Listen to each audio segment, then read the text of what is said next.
Como hoje vai ser o nosso último estudo do ano, o estudo das terças-feiras, claro, né? A igreja continua. Mas eu tinha dito, né, que a gente iria até mais ou menos o meio do mês de dezembro. Aí eu não queria deixar para trás o hino que eu sempre disse que ele é meu predileto, né? Mas tem outros hinos que eu gosto bastante também. Mas sem dúvida esse aqui está entre os meus queridinhos, né? O hino 484, Saudade.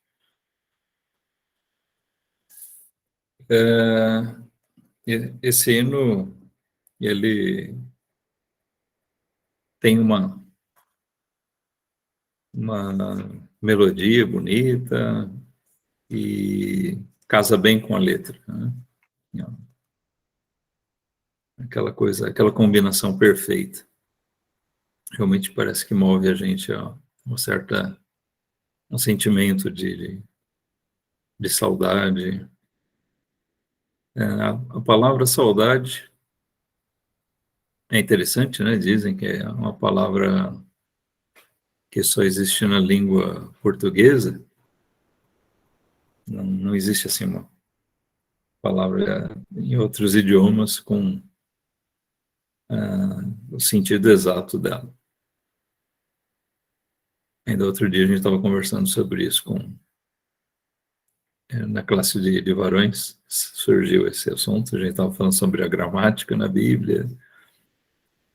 E, bom, o que interessa é que a saudade não é só uma nostalgia, mas é um sentimento forte da falta, da ausência de alguém ou de alguma coisa, de algum lugar. Não necessariamente, como a gente costuma pensar, de alguma coisa do passado, alguma coisa que ficou para trás. Justamente esse hino fala de uma saudade, é o sentimento da ausência, da falta daquilo que ainda não temos. Em alguns hinários ele aparece com o nome de O Exilado. O autor é um metodista, missionário metodista americano. Aliás, foi o homem que implantou a primeira igreja protestante na região amazônica, segundo eu li, em Belém do Pará. Ele veio naquele tempo ainda do Império, aqui, né, o Dom Pedro II, que apoiou a vinda de americanos, e naquela época começaram a vir alguns grupos de missionários, e esse pastor veio para cá. Certamente ele se sentia exilado, longe da sua terra, mas o exílio de que ele fala aqui é o exílio dos céus, né? O fato de estar longe da sua pátria, da pátria celestial, como a gente vai ver. Tem algumas curiosidades aqui sobre esse Justus Henry Nelson. Ele já estava estabelecido em Belém do Pará. Ele acabou servindo de pivô para uma coisa assim, quando vieram aqueles missionários, chamados missionários que fundaram a Assembleia de Deus aqui no Brasil.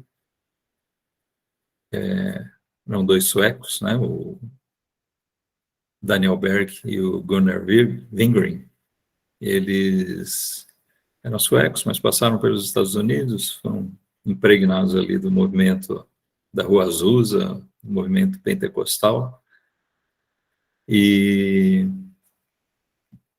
Só que eles estavam ligados lá, pelo menos alegaram, né, estar ligados a igrejas batistas lá nos Estados Unidos. E quando eles vieram para o Brasil, chegaram, não conheciam ninguém, e eles se hospedaram num hotelzinho lá em Belém do Pará e encontraram um jornalzinho que tinha endereço desse pastor metodista aqui, o Justus Henry Nelson. E eles foram atrás dele e ele acabou ajudando. Como eles se apresentaram como batistas, e ele era metodista, ele pegou e levou eles à igreja batista lá. E foi onde eles se infiltraram lá e causaram aquele grande estrago, né? Não podemos dizer que ele tinha culpa, ele não sabia disso. Eles se apresentaram como batistas e falou, vou levar eles a um grupo de batistas, né? Uma igreja da mesma fé deles, da mesma denominação. Mas, bom, aí é outra história, né? Agora vamos ao hino, irmãos. Ele diz assim na primeira estrofe: da linda pátria estou muito longe, triste eu estou. Eu tenho de Jesus saudade. Quando será que vou? Então até que a gente vê ele falando dessa saudade de uma coisa que ainda ele não viu. A saudade dele é por ir à pátria. Estou longe da minha pátria, estou triste por isso. A saudade, justamente, ela traz consigo um sentimento de tristeza, mas não é só do lugar. Como ele diz aqui, eu tenho saudade de Jesus. Bom, ele não está dizendo que conheceu Jesus pessoalmente antes, mas ele está falando da ansiedade, do desejo dele de encontrar o seu Salvador, de poder ver a Cristo, né? Estar junto dele. Então a gente percebe assim, ele falando daquela ansiedade que o crente começa a sentir, pelo menos a um certo ponto da sua vida, a ansiedade. Quando é que eu vou? Sabe, eu já conversei com alguns irmãos, irmãs, idosos, que eles estavam mesmo exatamente com esse pensamento, de estarem inquietos já aguardando a hora da partida, né? O desejo de ir. Então, é disso que fala esse hino, o desejo de que Cristo venha buscar a gente, o desejo de estar com Cristo eternamente, né?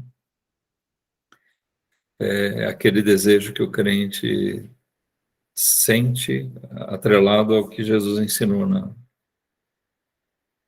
que nós deveríamos incluir na nossa própria oração. Venha o teu reino. Quando ele fala da saudade da pátria, da linda pátria, essa linda pátria não era os Estados Unidos. Essa linda pátria era a pátria celestial. E ele se mostra inquieto. Quando será que eu vou? Quando vai chegar esse momento tão maravilhoso, tão precioso para nós? Na sequência da primeira estrofe, ele ainda fala: passarinhos, belas flores, querem me encantar.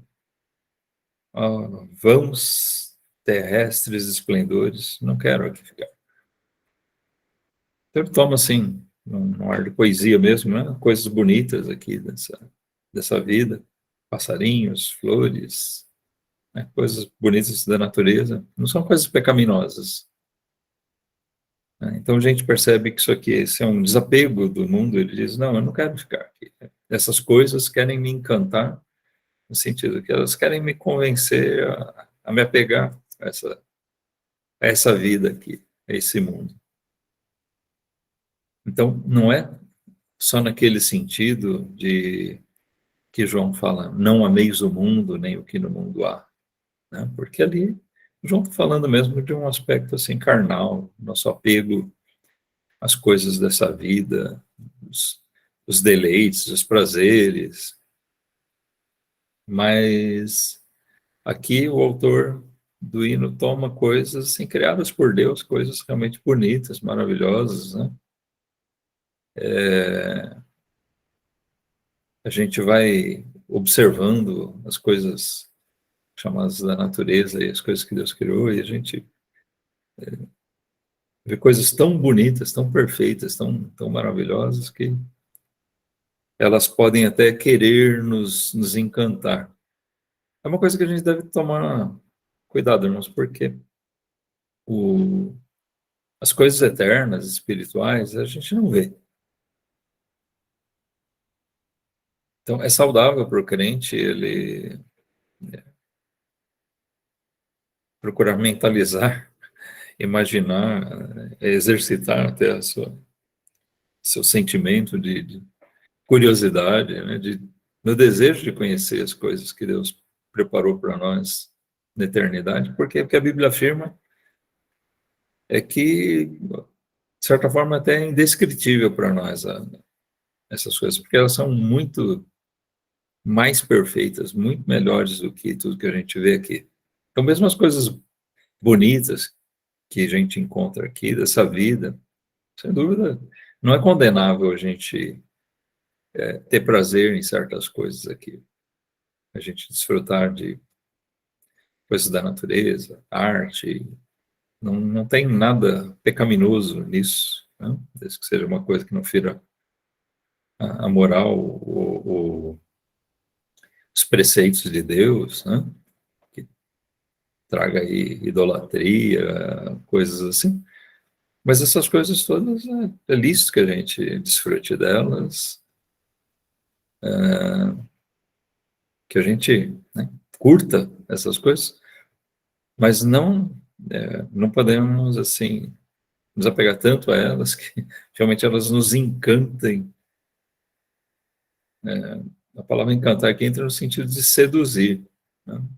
Como ele diz aqui, essas coisas querem me encantar, querem me seduzir, mas ele trata isso como esplendores, coisas bonitas, mas terrestres e vãs. A palavra vã quer dizer uma coisa que é passageira. É de onde nós vemos Salomão, na sua sabedoria, proferindo vaidade de vaidade. Tudo é vaidade. As coisas dessa vida, elas são passageiras, por melhores que sejam. Por mais que Deus conceda para a gente coisas bonitas aqui que a gente possa desfrutar, e boas, né? Não estamos falando de coisas pecaminosas, mas essas coisas, elas são todas passageiras. Tudo aqui é vão, vai ficar. Então, a saudade da linda pátria que ele fala aqui é aquela que faz a gente se desapegar dessas belezas dessa vida aqui, dessa vida onde tudo é passageiro. A gente tem em Hebreus capítulo 11, capítulo da fé, um trecho que fala bem da maneira que aqueles heróis da fé, que é o assunto do capítulo 11, como eles viam, né, a vida, como eles viam essas coisas aqui. Então, capítulo 11 de Hebreus, versículo 13, ele fala a respeito desses. Todos estes morreram na fé, sem terem recebido as promessas, mas vendo-as de longe e crendo-as e abraçando-as, confessaram que eram estrangeiros e peregrinos na terra. Então, aqui o autor de Hebreus, ele mostra que aqueles homens de fé, eles confessaram, ou seja, eles declararam nas suas vidas que eles eram aqui exilados, eles eram estrangeiros, eles eram peregrinos. Nós estamos aqui nessa terra de passagem. É assim que a gente tem que se ver, né? Nós estamos aqui de passagem nesse mundo, nessa vida.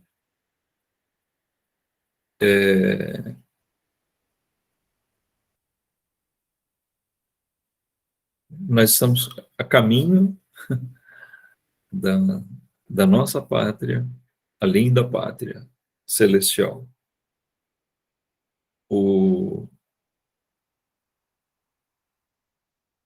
Não é só esse hino que fala sobre esse assunto, aliás, estamos falando de Pátria Celestial. Eu olho aqui para o meu hinário, o hino 483, o título dele é Pátria Celestial, mas a gente vai encontrar aí o Peregrino, e tem alguns hinos que falam justamente, focam nessa questão de a gente vislumbrar essa vida aqui, essa nossa passagem por aqui, como estrangeiros nesse mundo.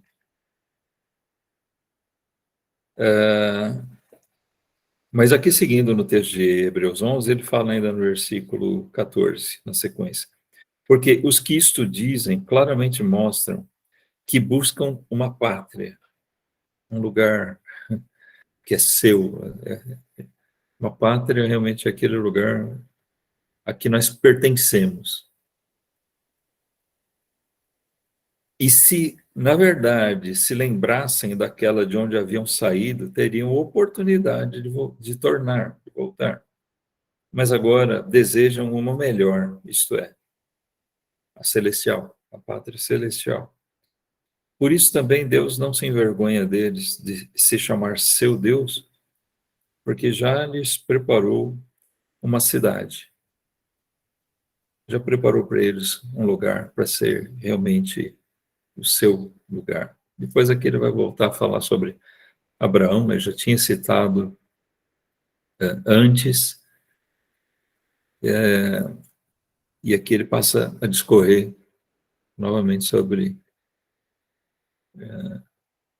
homens que viveram aqui, viveram firmados numa fé, numa confiança daquilo que Deus prometeu para eles, sabendo que tudo isso aqui era passageiro. Quando ele fala que eles não receberam as promessas, são aquelas promessas terrenas, né? Ele fala particularmente de Abraão, por exemplo, que recebeu a promessa da terra e de ter uma grande descendência, e ele absolutamente não chegou a possuir a terra, não chegou a ver isso nos seus dias aqui. Aquilo era uma promessa longínqua, né, e que se firmou num termo material aqui, tempos depois que Abraão já dormia com o Senhor. Mas ele viveu aqui não com os olhos voltados para essas coisas, mas entendendo que ele era um peregrino, um estrangeiro, não só nas terras onde ele passava. Ele viveu ali na região de Canaã como um estrangeiro, a terra que era prometida para ele. Mas o autor de Hebreus está mostrando que é mais do que isso, que esses homens enxergaram que eles eram estrangeiros aqui nessa terra, nesse mundo, conforme nós conhecemos. Eu e você, como crentes em Cristo, também nós temos que ver que a nossa pátria não é essa aqui.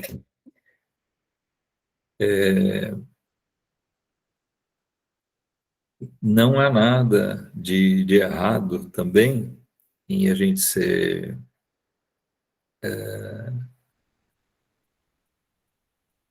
patriota, é um termo que estão usando muito, né, de defender a nossa pátria terrena, de amar o país onde a gente vive. Pelo contrário, essas coisas são boas, né? Mas a gente tem que enxergar que a nossa pátria realmente não é essa aqui. O crente, ele se torna um cidadão dos céus, e Deus já preparou uma cidade para nós, como ele diz aqui no final do versículo 16. Ele já nos preparou uma cidade, uma morada, uma pátria, um local onde realmente é o nosso lugar.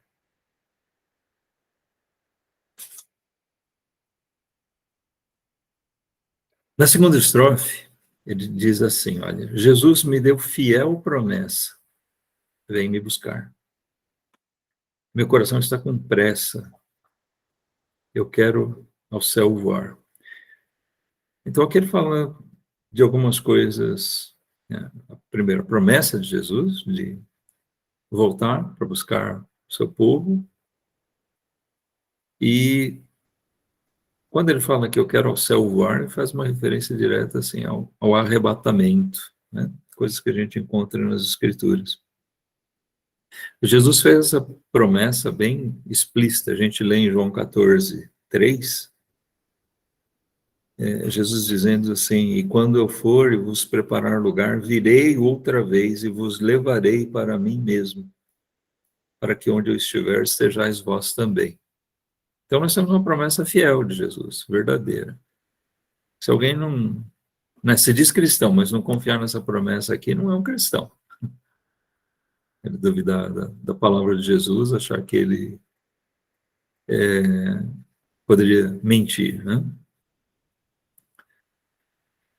Nós temos uma promessa fiel, confiável, do próprio Senhor Jesus, que os evangelhos narram que saiu da própria boca de Jesus. Ele mesmo fez essa promessa. Mas também a gente encontra lá o apóstolo Paulo em 1 Tessalonicenses, vamos dar uma olhadinha ali, capítulo 4, 1 Tessalonicenses, versículos 16 e 17. Porque o mesmo Senhor descerá do céu com alarido e com voz de arcanjo e com a trombeta de Deus, e os que morreram em Cristo ressuscitarão primeiro. Depois nós, os que ficarmos vivos, seremos arrebatados juntamente com eles nas nuvens, a encontrar o Senhor nos ares, e assim estaremos sempre com o Senhor. Então, encontrar com o Senhor nos ares é de onde ele se expressa aqui: eu quero ao céu voar, eu quero logo ir ao encontro do meu Senhor, eu quero ser arrebatado. Bom, o autor desse hino não ficou por aqui para vivenciar isso, mas a se confirmar essa fé genuína dele, em tudo que ele expressa aqui, que nós podemos é ter a certeza de que ele vai estar entre esses que morreram em Cristo e ressuscitarão primeiro, fala o versículo 16. Então, o apóstolo Paulo, que escreveu isso aqui aos Tessalonicenses, né, ele está falando justamente para conforto dos crentes e para que eles não ficassem olhando para as coisas dessa vida e ficassem encantados, seduzidos, apegados a elas. Ele diz aqui: o meu coração está com pressa, eu tenho o desejo, eu tenho ansiedade de encontrar o meu Senhor. Quando a gente tem uma perspectiva de uma coisa muito boa, a gente fica ansioso, a gente fica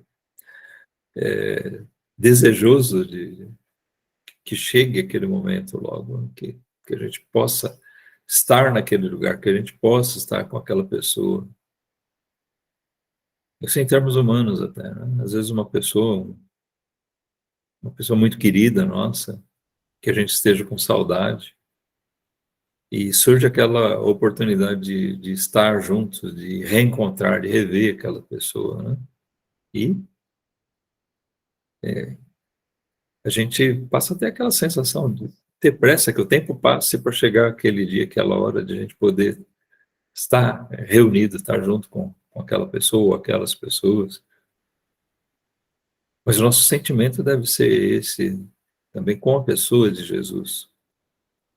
Nosso coração deve estar apressado mesmo, com desejo.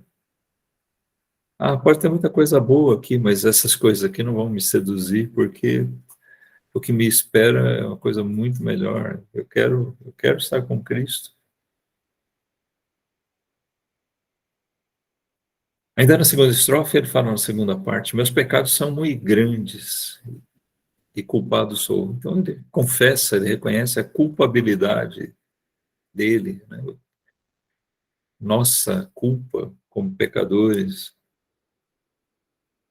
mas o seu sangue foi-me limpo.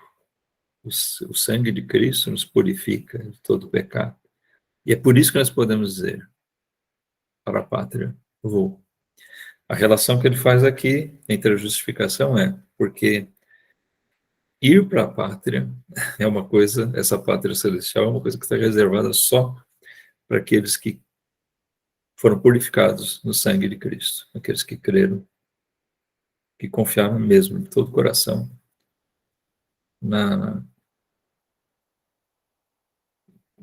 no poder de Cristo de perdoar, de limpar pecados, na obra que ele cumpriu ali na cruz, de morrer no nosso lugar, a obra de amor de Deus operada por Cristo.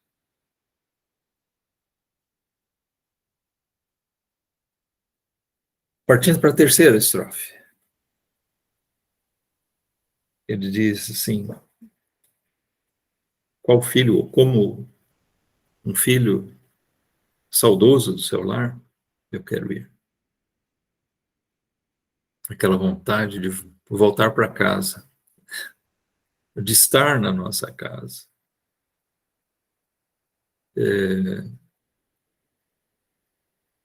estar junto ao Pai, de estar junto aos nossos irmãos. Aqui também ele fala de um filho saudoso, um filho que sente falta, né, lembrando do significado da palavra saudade, um filho que sente a falta, a ausência, né, daquelas pessoas, de estar naquele lugar, sabendo que existe uma pátria, existe um lugar prometido por Cristo, assegurado, como ele se expressa lá em João, que nós vemos aqui. Jesus assegurou há muitas moradas, tem reservado para nós uma habitação, ele fala do nosso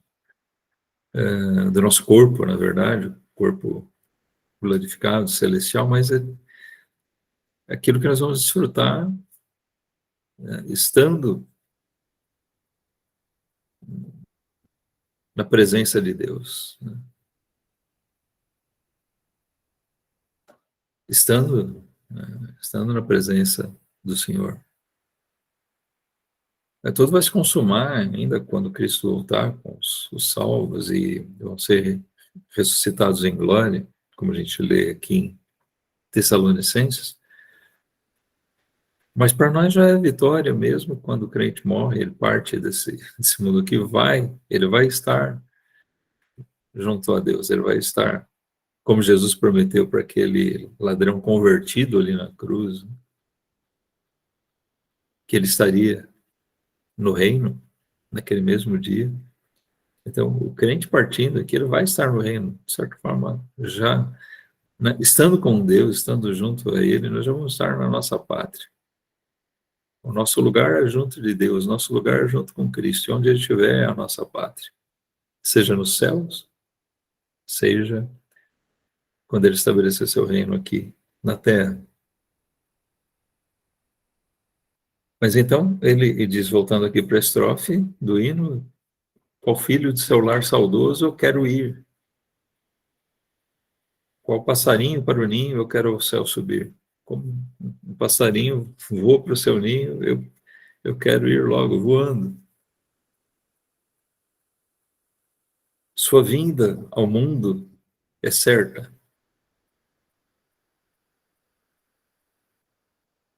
Sim, muita gente duvida que isso se cumpra, né? A própria Bíblia trata disso, de pessoas que dizem, já prometeu há tanto tempo, isso ainda não se cumpriu.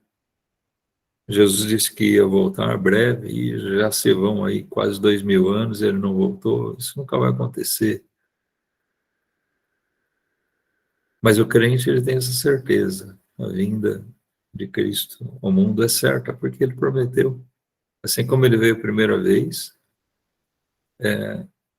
tão certo como ele veio a primeira vez, é certo que ele vem uma segunda vez. Tão certo quanto aos olhos dos homens, pode ter demorado por ele o primeiro advento, a primeira vinda de Cristo, também para nós pode parecer demorado a segunda. Mas é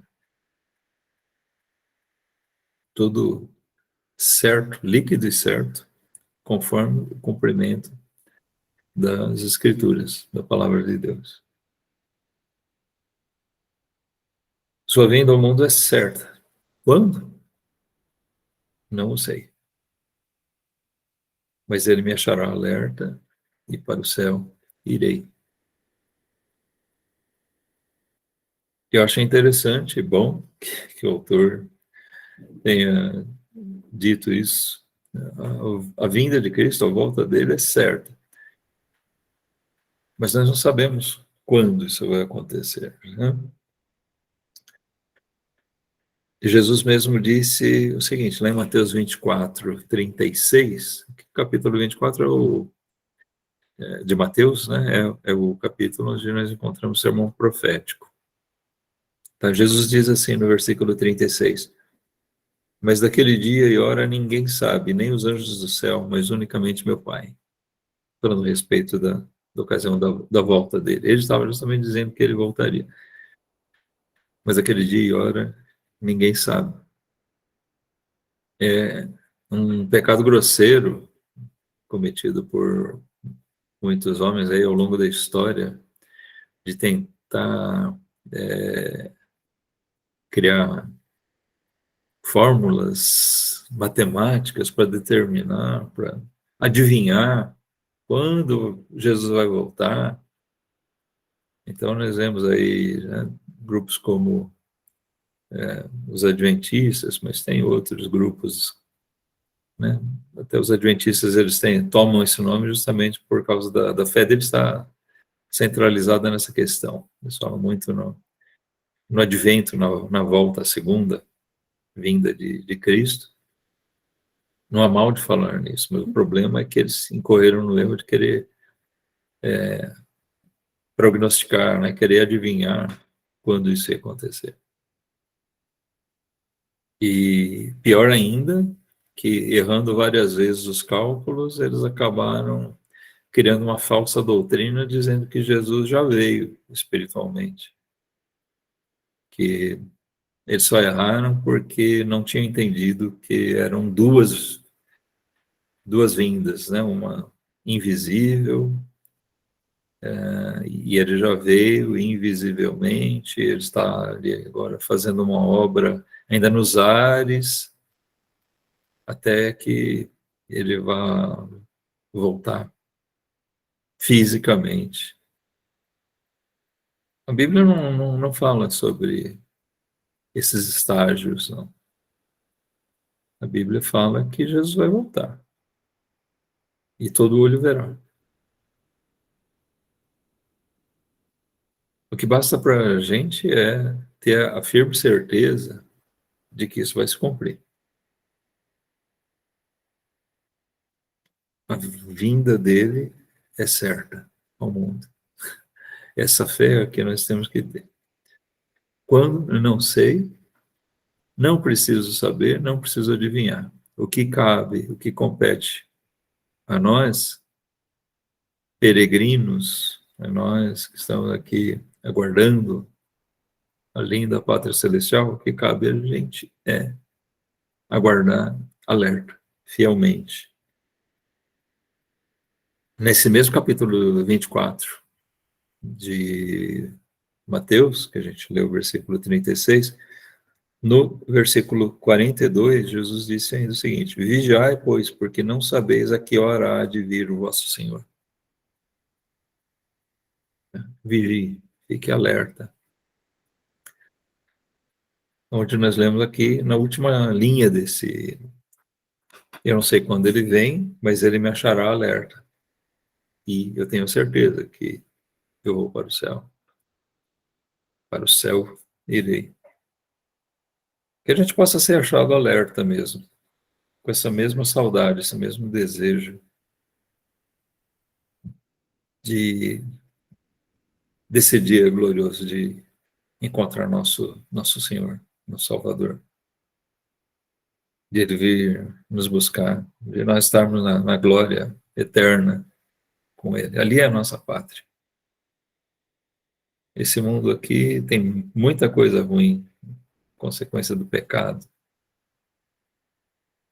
Tem muita coisa boa também, mas nada do que tem de bom aqui deve empolgar tanto a gente, a encantar, ao ponto de nós acharmos que isso aqui é que é o bom, sabe? É, a gente está sempre rebatendo aí o evangelho da prosperidade, por exemplo. E o que é o evangelho da prosperidade? É as pessoas que creem e esperam em Deus baseados nas coisas materiais dessa vida. É pecaminoso, eles estão amando o mundo mesmo, né? Mas isso fica patente por essas coisas e porque eles estão seduzidos. Se você perguntar para essas pessoas que estão prósperas, elas não têm nenhuma pressa de que Cristo volte, porque afinal as coisas estão tão bem, né? Se eles têm uma visão materialista dessa vida, e eles estão gozando de saúde, prosperidade, podendo desfrutar aí do bom e do melhor, eles não têm nenhuma pressa de que Cristo volte. Também de um lado contrário a isso, avesso, alguns dos hinos mais bonitos que tem na inódia americana, norte-americana, eram as músicas compostas pelos escravos que se convertiam. Eles vinham da África com crenças politeístas, tal, e muitos deles realmente foram convertidos pela pregação do Evangelho. E os hinos, né, aquelas músicas que eram chamadas até de espirituais, a grande maioria delas fala da ansiedade, da pressa de ir para o céu, porque nessa vida aqui eles não tinham grande coisa mesmo. Isso fazia com que eles voltassem os olhos deles mesmo, direto para as coisas eternas. Na verdade, todos nós deveríamos olhar dessa maneira. Mas a gente corre o grande risco de que as coisas dessa vida, quando a gente tem uma vida boa, tranquila, que a gente seja seduzido. Lembra disso. Passarinhos, belas flores, querem te encantar. Coisas dessa vida querem te encantar. Olha, trate elas como vãos terrestres esplendores. Não, eu não quero ficar aqui por causa dessas coisas. Eu gosto de passarinhos, gosto de flores, gosto de um monte de coisa, de comida. Mas essas coisas não devem seduzir a gente aqui nessa vida. Que Cristo volte logo e que encontre realmente a gente alerta, que encontre eu, você, alerta, vigilante, confiante na promessa, aguardando, como ele disse, e com essa certeza que eu vou para o céu. Estou só aguardando, e eu tenho pressa que isso aconteça. Para que você possa ir realmente para o céu, que você possa ter essa certeza. E essa certeza não vem de nós, essa certeza nasce no nosso coração pela convicção que o próprio Espírito de Deus coloca. Por nós enxergarmos essa fé no único que pode dar essa certeza para nós, que é o Senhor Jesus Cristo. E é por isso que a gente aguarda nele. E é por isso que toda a nossa esperança tem que estar firmada nele, que é a nossa rocha. Vamos fazer uma oração?